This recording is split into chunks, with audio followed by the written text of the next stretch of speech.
নমস্কার বন্ধুরা, আশা করি আপনারা ভালো আছেন। আজকে আমাদের বানানো হচ্ছে ধোসা ইডলি, দুটোই বানানো হবে। আমাদের বাড়িতে মিক্সি নেই, সেই জন্য এই শিলের মধ্যে নারকেল চাটনি বানানো হচ্ছে। শিলে নারকেলটা আর ছোলা বেটে নেওয়া হচ্ছে, বেটে এটা চাটনি বানাবো।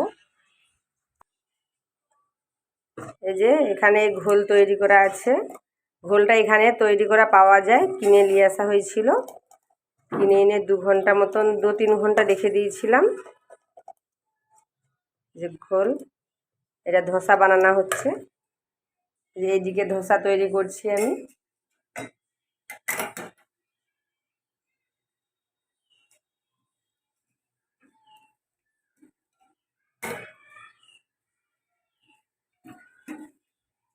আর এখানে আলু তৈরি করা আছে।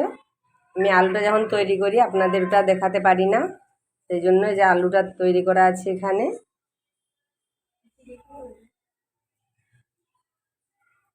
এইভাবে আলুটা লাগিয়ে দিচ্ছি।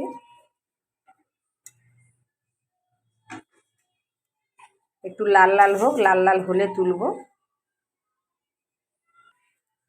এই দেখুন, এই দেখুন লাল লাল হয়ে উঠছে। আর এই দেখুন ধার দিয়ে একদম ছেড়ে উঠে গেছে।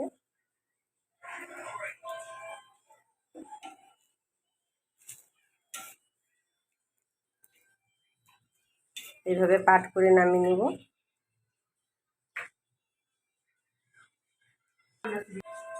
দেখুন এর মধ্যে 2টা পেঁয়াজ ছড়িয়ে দিলাম। পেঁয়াজ দিলেও হবে, না দিলেও হবে। কাঁচা পেঁয়াজ দিলে একটু খেতে টেস্ট লাগে, একটু বেশি ভালো লাগে। আর খেতে যাদের পেঁয়াজ পছন্দ তারা দিবে, যাদের না পছন্দ তারা না দিবে। এই দেখুন আমার কতগুলো ধোসা বানানো হয়ে গেছে।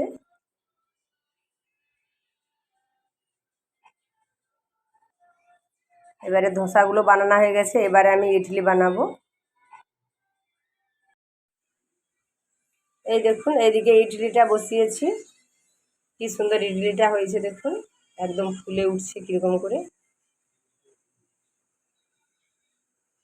ঘরোয়া পদ্ধতিতে বানিয়েছি, আমার কাছে কোনো বানানোর মেশিনপত্র কিছুই নেই, যন্ত্রপাতি। সেই জন্য আমি ঘরোয়া পদ্ধতিতে এইভাবে বানিয়েছি। দেখুন খুব সুন্দর হয়েছে, খুব ফুলে উঠেছে একবারে। হয়ে গেছে।